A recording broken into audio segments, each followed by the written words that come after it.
So one of the first pieces of work the newly formed Equalities, Human Rights and Civil Justice Committee undertook was consideration of a petition to end conversion therapy. The committee's unanimous view was that conversion practices are abhorrent and are not acceptable in Scotland, and we concluded that they should be banned. So I was very pleased to see the commitment in the programme for government to bring forward a bill to end conversion practices.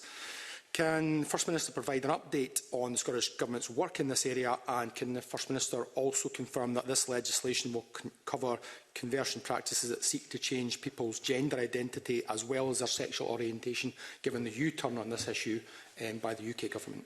First Minister.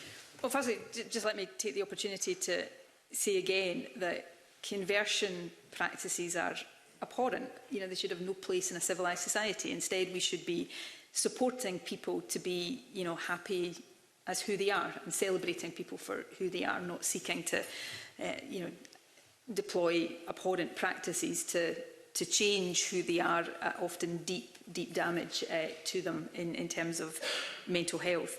So we have given the confirmation in the programme for government that we will introduce a bill to end conversion practices. We intend to introduce that bill by the end of 2023.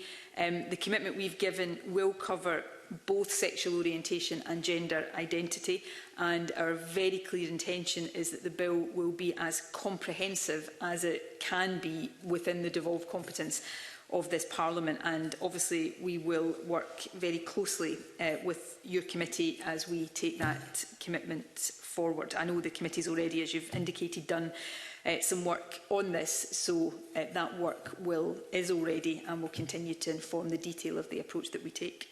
Okay, Joe Fitzpatrick. Thanks very much for that. So another key aspect of our committee's longer-term work programme that relates to the programme for government is the proposed Human Rights Bill.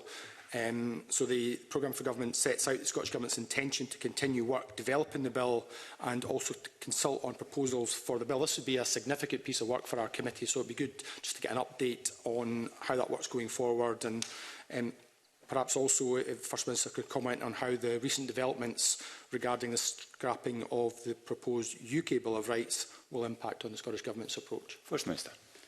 Well, first, I'll take those in reverse order. I welcome the shelving of the UK Government's Bill of Rights. I mean, that would have dismantled fundamental human rights protections throughout the UK. So I welcome the fact that for now it appears to be off the table, although I don't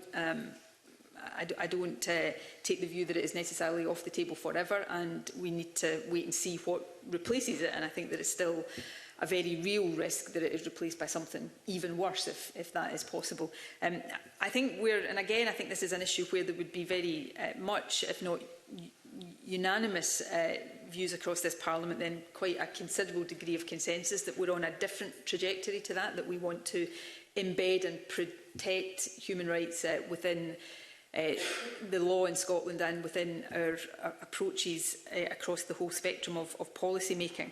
So we intend, just in terms of the update, we intend to introduce the Scottish Human Rights Bill later in this parliamentary session. That bill will incorporate different international human rights treaties, I think 4 human rights treaties.